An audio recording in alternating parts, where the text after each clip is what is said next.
Hello, Namaskar. This is Firstpost and you're watching Vantage with me, Palki Sharma.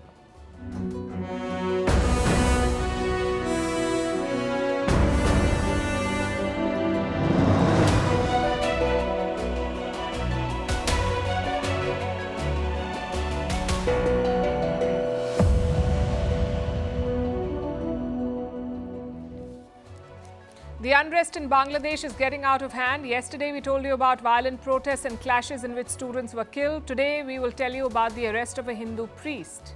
New Delhi has condemned it. At a time when Hindus are being targeted in Bangladesh, what message is the Yunus government sending with this arrest? We will discuss.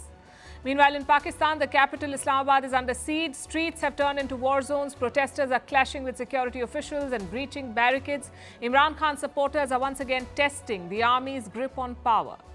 In Europe, they're bracing for Putin's new missiles. Germany is taking stock of its bunkers. Ukraine is asking for more military support, and NATO is meeting to discuss the path forward.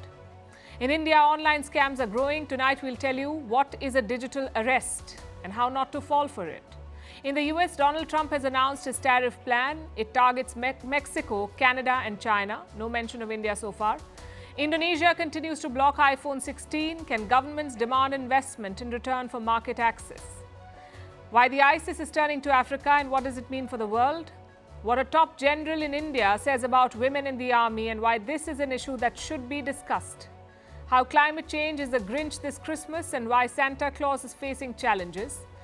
And will artificial intelligence give us a 3.5-day work week? All this and more coming up. The headlines first.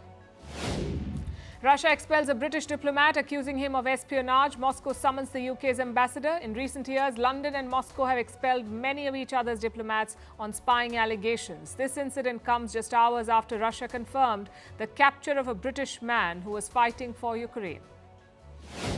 China deploys its air and naval forces to monitor a US military plane that was flying over the Taiwan Strait. Beijing accuses Washington of trying to mislead the international community. China claims jurisdiction over the Taiwan Strait, but Taipei and Washington dispute that, saying the strait is an international waterway. The former chairman of the Bank of China gets a suspended death sentence for corruption. He was found guilty of accepting bribes worth more than $16 million. His sentence may be converted to life imprisonment after 2 years. This comes amid President Xi's so-called anti-graft campaign, but critics say it's a ploy to purge his political rivals.